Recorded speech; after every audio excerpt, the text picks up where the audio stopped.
ದರ್ಶನ್ಗೆ ಮತ್ತೆ ಬಳ್ಳಾರಿ ಜೈಲ್ ಫಿಕ್ಸಾ? ಇವತ್ತೇ ಡಿಸೈಡ್ ಆಗುತ್ತೆ ದರ್ಶನ್ ಬೇಲ್ ಭವಿಷ್ಯ. ಇವತ್ತು ದರ್ಶನ್ಗೆ ಬೇಲ್ ಮತ್ತು ಸರ್ಜರಿ ಟೆನ್ಷನ್ ಎದುರಾಗಿದೆ. ಇವತ್ತು ಜಾಮೀನು ಆದೇಶ ಆದ್ರೆ ಇವತ್ತೇ ಸರ್ಜರಿ ಏನಾದರೂ ಪ್ರೊಸೀಜರ್ ಆಗುತ್ತಾ ಅನ್ನುವಂತಹ ಪ್ರಶ್ನೆ. ಹೈಕೋರ್ಟ್ ಏಕಸದಸ್ಯ ಪೀಠ ಏನ್ ಆದೇಶ ಮಾಡುತ್ತೆ ಅನ್ನೋದೇ ಕುತೂಹಲಕ್ಕೆ ಕಾರಣವಾಗಿದೆ. ಕೊಲೆ ಆರೋಪಿ ದರ್ಶನ್ಗೆ ಇವತ್ತೇ ಸರ್ಜರಿ ಮಾಡೋದು ಫಿಕ್ಸಾ? ವೈದ್ಯರ ಸಲಹೆಯಂತೆ ದರ್ಶನ್ಗೆ ಇವತ್ತು ಶಸ್ತ್ರಚಿಕಿತ್ಸೆ, ಚಾಮುಂಡೇಶ್ವರಿ ಆಶೀರ್ವಾದದೊಂದಿಗೆ ಇವತ್ತು ಸರ್ಜರಿಯನ್ನ ಮಾಡಲಾಗುತ್ತೆ ಅಂತ ಹೇಳಿ ಗ್ರೀನ್ ಸಿಗ್ನಲ್ ಕೊಟ್ಟಿದ್ದಾರೆ ಪತ್ನಿ ವಿಜಯಲಕ್ಷ್ಮಿ. ಪತ್ನಿ ವಿಜಯಲಕ್ಷ್ಮಿಗೆ ಧೈರ್ಯವನ್ನ ಹೇಳಿದ್ದಾರೆ ಡಾಕ್ಟರ್ ನವೀನ್ ಅಪ್ಪಾಜಿಗೌಡ. ಇವತ್ತು 10 ಗಂಟೆಯ ನಂತರ ವೈದ್ಯರ ಜೊತೆ ಚರ್ಚೆ ಮಾಡಿ ಸರ್ಜರಿ ಪ್ಲಾನ್ ಮಾಡಲಾಗುತ್ತೆ. ಒಂದೆಡೆ ಸರ್ಜರಿ ಆದರೆ ಮತ್ತೊಂದೆಡೆ ಹೈಕೋರ್ಟ್ ಬೇಲ್ ತೀರ್ಪು ಇವತ್ತು ಹೊರಬೀಳಲಿದೆ.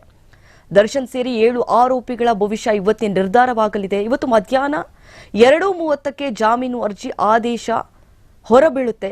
ನ್ಯಾಯಮೂರ್ತಿ ವಿಶ್ವಜಿತ್ ಶೆಟ್ಟಿ ಪೀಠದಿಂದ ಇವತ್ತು ಆದೇಶವನ್ನ ಪ್ರಕಟಿಸಲಾಗುತ್ತೆ. ದರ್ಶನ್ ಗೆಳತಿಯಾದಂತಹ Pavithra Gowda, manager R Nagaraju, Darshan car driver Lakshman, ಆಪ್ತ ಅನುಕುಮಾರ್, ಜಗದೀಶ್ ಮತ್ತು ಪ್ರದೋಷ್ ರಾವ್ ಬೇಲ್ ಇವತ್ತೇ ನಿರ್ಧಾರವಾಗುತ್ತೆ. ಈಗಾಗಲೇ ಪತ್ನಿ ವಿಜಯಲಕ್ಷ್ಮಿ ಅವರು ಹೇಳಿದ್ದಾರೆ ಇವತ್ತು ಸರ್ಜರಿ ಪ್ರಕ್ರಿಯೆ 10 ಗಂಟೆಯೊಳಗೆ ತೀರ್ಮಾನ ಮಾಡಲಾಗುತ್ತೆ. ಈ ಹಿಂದೆ ಬಳ್ಳಾರಿ ಜೈಲಿನಲ್ಲಿ ಇದ್ದಂತಹ ಸಂದರ್ಭದಲ್ಲಿ ವಿಪರೀತವಾಗಿ ಬೆನ್ನು ನೋವು ಅನುಭವಿಸ್ತಾ ಇದ್ರು. ಹೀಗಾಗಿ ವೈದ್ಯರ ಸಲಹೆ ಮೇರೆಗೆ ಚಿಕಿತ್ಸೆ ಅನಿವಾರ್ಯವಾಗಿತ್ತು.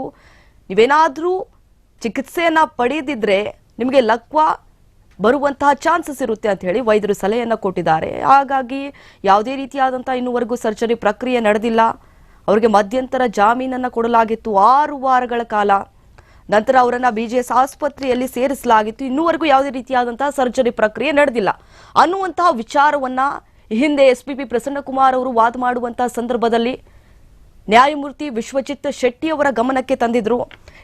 ಹಿರಿಯ ವಕೀಲ ಸಿವಿ ನಾಗೇಶ್ ಅವರು ಸುದೀರ್ಘವಾಗಿ 3 ದಿನ ವಾದ ಮಾಡಿದ್ರು.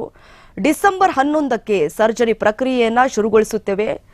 ಯಾಕೆ ಇಷ್ಟು ದಿನ ಸರ್ಜರಿ ಪ್ರಕ್ರಿಯೆಯನ್ನ ಕೈಗೆತ್ತಿಕೊಂಡಿಲ್ಲ ಅಂದ್ರೆ ಬಿಕಾಸ್ ದರ್ಶನ್ ಅವರ ಹೆಲ್ತ್ ನಲ್ಲಿ ಬ್ಲಡ್ ಪ್ರೆಷರ್ ಲೆವೆಲ್ಸ್ ವೇರಿ ಆಗ್ತಾ ಇದೆ. ಅದು ಒಂದು ಸ್ಟೇಬಲ್ ಆದ್ರೆ ನಂತರ ಸರ್ಜರಿ ಪ್ರಕ್ರಿಯೆ ಆರಂಭಗೊಳ್ಳುತ್ತೆ ಅನ್ನುವಂಥದ್ದು ಹೇಳಿದ್ರು. ಇದಕ್ಕೆ ಎಸ್ಪಿಪಿ ಪ್ರಸನ್ನಕುಮಾರ್ ಅವರು ಕೂಡ ಅನುಮಾನವನ್ನ ವ್ಯಕ್ತಪಡಿಸಿದ್ದಾರೆ. ಇನ್ನೂವರೆಗೂ ಕೂಡ ಯಾವುದೇ ರೀತಿಯಾದಂತಹ ಸರ್ಜರಿ ಪ್ರಕ್ರಿಯೆ ನಡೆದಿಲ್ಲ.